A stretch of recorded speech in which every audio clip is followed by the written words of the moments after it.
আসসালামু আলাইকুম ওয়া রাহমাতুল্লাহি ওয়া বারাকাতুহু। ইন্নাল হামদুলিল্লাহ ওয়াসসালাতু ওয়াসসালামু আলা রাসূলিল্লাহি আম্মা বা'দ। সম্মানিত দ্বীনী ভাই বন্ধুগণ, আজকে আমরা আরও একটি অত্যন্ত গুরুত্বপূর্ণ এবং মজার বিষয় নিয়ে আলোচনা করব। আশা করি সকলেই ভিডিওটি শেষ পর্যন্ত আমার সাথে থাকবেন।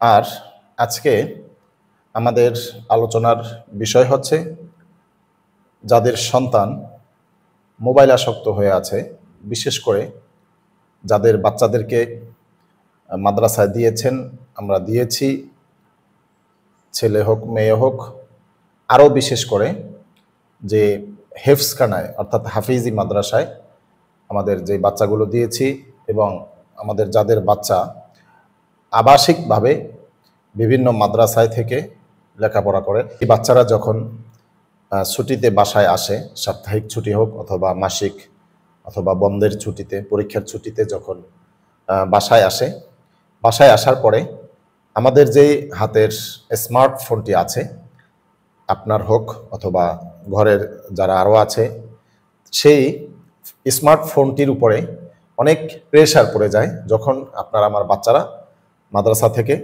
বাসায় চলে আসে, অথবা যাদের বাচ্চারা এই অনাবাসিক থেকে রেগুলার আসা যাওয়া করে, বাসায় খেয়ে বাসায় থেকে লেখাপড়া করে, তাদের সমস্যাটা আরও বেশি হয় যে প্রত্যেক দিন যখন মাদ্রাসায় যায়, মাদ্রাসায় যাওয়ার আগে মোবাইলটা হাত থেকে রেখে যায়, আবার 12টা হোক কেজি অথবা নুরানির প্লে 1 2 3-তে যে সকল বাচ্চারা পড়ে তাদের ছুটিতে খুব দ্রুত হয়ে যায়।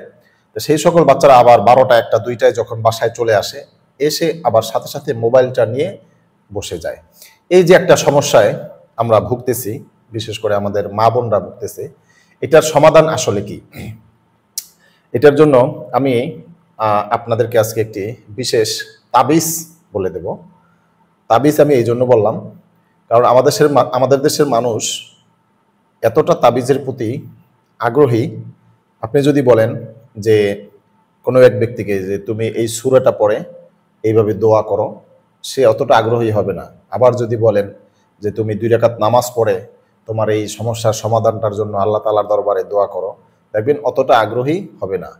অথবা তুমি একটা এই কাজটা এইভাবে করো, এইভাবে থাকো, এইভাবে চলো, তাহলে তোমার এই সমস্যার সমাধানটা হয়ে যাবে, দেখবেন সেই ব্যক্তি অতটা আগ্রহী হবে না। কিন্তু আপনি যখন বলবেন যে আমার কাছে অমুক জায়গায় একটা মাজার আছে, অমুক জায়গায় এক ইমাম সাহেব আছে, অমুক জায়গায় এক হুজুর আছে, অমুক জায়গায় এক হাফেজ সাহেব আছে, খুব ভালো সে তাবিজ দেয়, দেখবেন সাথে সাথে সে যেন এই চেহারা পাল্টে যাবে। যে আপনি এতক্ষণ ধরে নামাজের কথা বলেছেন, রোজার কথা বলেছেন, বিভিন্ন দোয়ার মাধ্যমে সমাধান হওয়ার কথা বলেছেন, সে ততক্ষণ শরীরে কিন্তু নাড়াচাড়া দেয় না। যখনই তাবিজের কথা বলেছে দেখবেন সাথে সাথে উঠে পড়ে লেগে গিয়েছে যে ঠিকানা কোথায়, নাম্বার আমার কাছে দাও, কয় টাকা লাগে, ইত্যাদি ইত্যাদি, দেখবেন পাগল হয়ে গেছে। এই জন্য আমি তাবিজ বললাম। সম্মানিত বন্ধুগণ, বাচ্চার হাতের যেই মোবাইলটা, যেটার সমস্যায় আমরা অনেক মানুষ আজকে ভুগতেছি, সেই মোবাইলটা বাচ্চা কিন্তু নিজে ক্রয় করেনি। সেই মোবাইলটা কিন্তু আমার, সেই মোবাইলটা আমি কিনেছি, সেই মোবাইলটা আমি ব্যবহার করি। বাচ্চা আমার দেখা দেখে কিন্তু এই মোবাইল ইউজ করাটা শিখেছে। কিভাবে গেমস বের করতে হবে, কিভাবে টিকটক বের করতে হবে, কিভাবে বিভিন্ন কার্টুন বের করতে হবে, এগুলো বাচ্চা কিন্তু একা একা শিখে নাই। বাচ্চাকে কে শিখিয়েছিল? সম্মানিতা মা বোনরা যারা আছেন, এই বাচ্চাকে কার্টুন দেখা কে শিখিয়েছিল? আপনি শিখিয়েছেন, মনে নাই? বাচ্চা যখন ছোট ছিল, একেবারে ছোট ছিল, দুধ ছাড়িয়েছিলেন, মুখে ভাত দেওয়া হয়েছিল, এরপরে যখন বাচ্চা ভাত খেত না, সুজি খেত না, খিচুড়ি, এরপর পোলাও যেগুলো আছে এগুলো খাওয়াইতে গিয়ে আপনারা কি করেছিলেন? সেই মোবাইলের কার্টুনটা আপনি বের করে বাচ্চার সামনে দিয়েছিলেন। সেই দিন থেকে আপনি আপনার বাচ্চাকে মোবাইলের প্রতি আপনি নিজে আসক্ত করেছেন। আবার বাবারা যারা বাহির থেকে ডিউটি করে বাসায় আসতো, বাসায় আসার পরে অত্যন্ত ক্লান্ত শ্রান্ত হয়ে যখন বাসায় এসে শুয়ে পড়তেন, তখন বাচ্চারা যদি হাউকাউ করতো, তখন বাচ্চাদের হাতে আপনারা মোবাইলটা দিয়ে একটা গেমস বের করে দিতেন, অথবা একটা কার্টুন বের করে দিতেন, অথবা অনেক আছে যারা গান বের করে দেয়। তো বাচ্চা ওইটা দেখে শিখেছে সুতরাং বাচ্চা যে মোবাইল আসক্ত হয়েছে এটার জন্য দায়ী আপনি, এটার জন্য দায়ী আপনার পরিবার। এখন এটা থেকে ফিরাইতে হলে কি করতে হবে? কারণ অনেক মানুষ আছে যে বাচ্চা যখন ছোট থাকে তার প্রতি অতটা কেয়ার করে না, যে বড় হলে ওকে ঠিক করে দেব, যখন মাদ্রাসায় দিয়ে দেব সব ঠিক হয়ে যাবে। এইভাবে যারা আছে যে বাচ্চা এখন যা করে করুক, মাদ্রাসায় দিয়ে বাচ্চাটাকে একেবারে ফেরেস্তা বানিয়ে ফেলবো, মাদ্রাসায় দিয়ে আসবো, বাচ্চা ফেরেস্তা হয়ে পাখায় ভর করে উড়ে আমার বাড়িতে চলে আসবে, এরকম চিন্তা ভাবনা যারা করেছেন কিন্তু নিজেরা ফেরেস্তা হননি। অর্থাৎ বাচ্চাকে ছোটবেলায় যেভাবে মোবাইলে আসক্ত করেছেন, আপনিও মোবাইল দেখেছেন, গান শুনেছেন, টিভির ভিতরে বিভিন্ন সিরিয়াল বের করে আপনার বাচ্চাকে কোলে নিয়ে দেখিয়েছেন, আপনিও দেখেছেন, কিন্তু এখনো আপনি সেই অপকর্মটা করে যাচ্ছেন। অর্থাৎ টিভির সিরিয়াল, গান বাজনা, টিকটক, মোবাইলের গেমস, মোবাইলের আরও যে কার্টুন ইত্যাদি যেগুলা আছে ক্ষতিকারক ফিচার্স, সেইগুলো আপনি এখনো দেখছেন, কিন্তু আপনার বাচ্চাকে সেখান থেকে ফেরানোর একটা চেষ্টা করছেন। এইটা একটা ভুল। আপনি চাচ্ছেন যে আমি শয়তান থেকে যাই, এটা অনেক গার্জিয়ানের ধারণা, হয়তো অনেক কষ্ট পেতে পারেন যে গার্জিয়ান কিছু আছে তারা এখনো চাচ্ছে যে আমার শয়তানি যেগুলো আছে, আমার নোংরামি যেগুলো আছে সেগুলো আমি করব, অর্থাৎ আমি বিড়ি পান করবো। আমি অনেক গার্জিয়ান আছে যারা এখনো সন্তানকে মাদ্রাসায় দিয়েছে, বিশেষ করে মাদ্রাসার কথা আমি এই জন্য উল্লেখ করছি, যারা একটু মাদ্রাসায় দেয় তারা ভাবে যে আমার বাচ্চাটা একটু ফেরেস্তা হবে, কিন্তু এই বাচ্চার বাবা যারা আছি আমরা কি করি? আমরা অনেক আছি এখনো নেশা পান করি, মদ, হিরোইন, গাঞ্জা, এরকম গার্জিয়ান, মাদ্রাসার বাচ্চাদের গার্জিয়ান অহরহ এখনো আছে। অনেক চাঁদাবাজ আছে যারা টেম্পো স্ট্যান্ডে চাঁদাবাজি করে, কিন্তু সেই চাঁদাবাজের পয়সা দিয়ে সন্তানকে মাদ্রাসায় পড়াচ্ছে। অনেক ঘুষখোরের সন্তান মাদ্রাসায় পড়ছে। তা এই যে শয়তানি যেই কর্মকাণ্ড গার্জিয়ান করছে, আর বাচ্চাকে মাদ্রাসায় দিয়ে ভাবছে যে বাচ্চাটা সে এই ফেরেস্তা হয়ে উড়ে আপনার ছাদে এসে পড়বে, এটা তো হয় না। শয়তানের বাচ্চা ফেরেস্তা হতে পারে না। তো আপনি আমি শয়তানি করতে থাকবো আর আমার বাচ্চাগুলো ফেরেস্তা হয়ে চলে আসবে, এটা অসম্ভব। এজন্য যারা এখনো ভুগতেছেন যে সন্তান যাতে মোবাইলটা না ধরে, অর্থাৎ বাসায় এসে আপনাকে দেখবে আপনার সন্তান, আপনি মোবাইল টিপছেন, আপনি ডান্স দেখছেন, গান শুনছেন, ডিজে শুনছেন, কার্টুন দেখছেন, বিভিন্ন টিকটকের মজাদার ফিচার্সগুলো দেখছেন, আনন্দ ভোগ করছেন, আর আপনি মনে মনে ভাবছেন যে আপনার সন্তান যার বয়স মাত্র 7 বছর, যার এখন পর্যন্ত গুনাহ লেখাই শুরু হয় নাই, সে বাসায় এসে আপনার মোবাইলের দিকে একবারও তাকাবে না।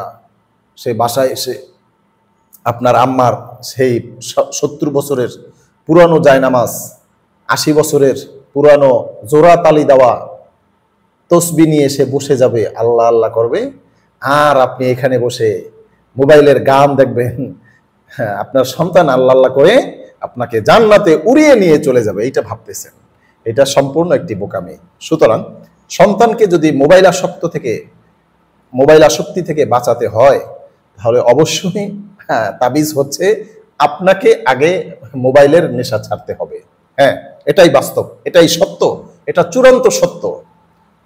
কারণ সন্তান মোবাইল তো শোরুম থেকে নিয়ে আসতেছে না, সন্তান মোবাইল পাচ্ছে কোথায়? আপনার হাতে মোবাইল পাচ্ছে, আপনার ওয়াইফের হাতের মোবাইলটাই তো আপনার সন্তান ব্যবহার করছে।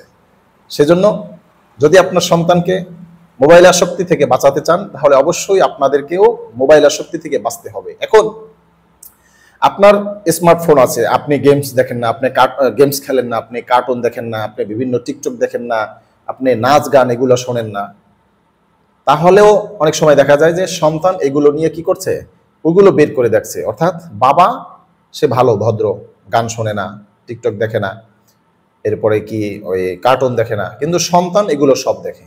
এটাও বাবার মোবাইল থেকেই শেখানো হয়েছে। যদিও বাবা এখন ভালো হয়ে গিয়েছে, মা ভালো হয়ে গিয়েছে, কিন্তু সন্তানের উপর থেকে যে আসর পড়েছে সেই আসরটা এখনো সরে নাই। সেজন্য কি করতে হবে? আমাদেরকে যদি সন্তানদেরকে সত্যিকারে বাঁচাতে হয়, তাহলে অবশ্যই আমাদের ঘর থেকে স্মার্টফোন বের করে দিতে হবে। এটা শুনে অবাক হতে পারেন যে এই যুগে স্মার্টফোন ছাড়া কিভাবে চলা সম্ভব। আপনার সন্তানকে যদি বাঁচাতে চান, তাহলে এটা আপনি সরিয়ে ফেলতে পারেন, আর যদি আপনার সন্তানকে বাঁচাইতে না চান তাহলে এটা রেখে দেন, সেটা একান্ত আপনার ইচ্ছা। আমার অভিজ্ঞতা থেকে যতটুকু আমি দেখেছি ততটুকু আমি শেয়ার আপনাদের সাথে করেছি। আমার পরিচিত অনেক ফ্যামিলি আছে যারা সন্তানদের এই মোবাইল আসক্তি থেকে বাঁচানোর জন্য তাদের স্মার্টফোনগুলো ভেঙে ফেলেছেন, পুড়ে ফেলেছেন। অহরহ প্রমাণ আমার হাতে আছে। এজন্য আমার ভাই বন্ধুগণ, মা বোন যারা আছেন, সন্তানের এই মোবাইল আসক্তি থেকে যদি সত্যিকারই তাকে বাঁচাতে চান তাহলে সর্বপ্রথম আপনাকে মোবাইলের নেশা ছাড়তে হবে। এরপরেও আপনি ছাড়ার পরেও যদি দেখেন যে না, সন্তান আপনার যে স্মার্টফোন আছে সেইটার উপরে এখনও সে আগ্রহ প্রকাশ করছে, তাহলে অবশ্যই আপনাকে এই স্মার্টফোনটাকে আপনার ঘর থেকে বের করে দিতে হবে। অর্থাৎ আপনি স্মার্টফোন চালাতে পারবেন না। আপনি যদি স্মার্টফোন চালান এবং তাবিজ খুঁজেন যে আমার সন্তানটা যাতে ফেরেশতা হয়ে যায়, ফোনটা না ধরে, সন্তানটা যাতে ফেরেশতা হয়ে যায়, ফোনটা না টিপে, সন্তানটা যাতে ফেরেশতা হয়ে যায়, ফোনটার ভিতরে কার্টুন না দেখে, এটা সম্ভব না। আসুন, আমাদের সন্তান যারা আছে, আমাদের পরবর্তী প্রজন্মদের মেধাগুলো রক্ষা করার জন্য, লেখাপড়া রক্ষা করার জন্য, শরীর স্বাস্থ্য, চক্ষু, ব্রেন ঠিক রাখার জন্য আসুন আমাদের সন্তানদেরকে স্মার্টফোনের নেশা থেকে বের হওয়ার জন্য আমরা সকলেই উৎসাহ প্রদান করি এবং সকলে সজাগ দৃষ্টি রাখি। আল্লাহ তাআলা আমাদের সকলের সন্তানদেরকে সকল প্রকার যান্ত্রিক যেই সভ্যতা চালু হয়েছে সেই যান্ত্রিক সভ্যতার খারাপি থেকে আমাদের সন্তানদেরকে আল্লাহ তাআলা হেফাজত করুক। আমিন।